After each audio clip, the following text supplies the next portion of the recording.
আউযু বিল্লাহি মিনাশ শাইতানির রাজিম। বিসমিল্লাহির রহমানির রহিম।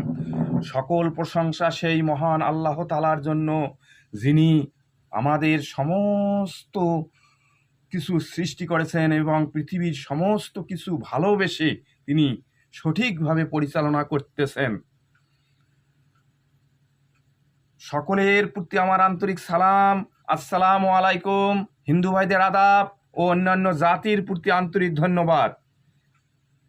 এক দল খেয়ে গেল, আর এক দল খাওয়ার জন্য ব্যস্ত। আমরা জনগণ অস্থির। আসুন সবাই মিলে দুর্নীতিমুক্ত দেশ গড়ে তুলি। সব সরকারি কর্মচারীদের সম্পদের হিসাব দিতে হবে, ইহা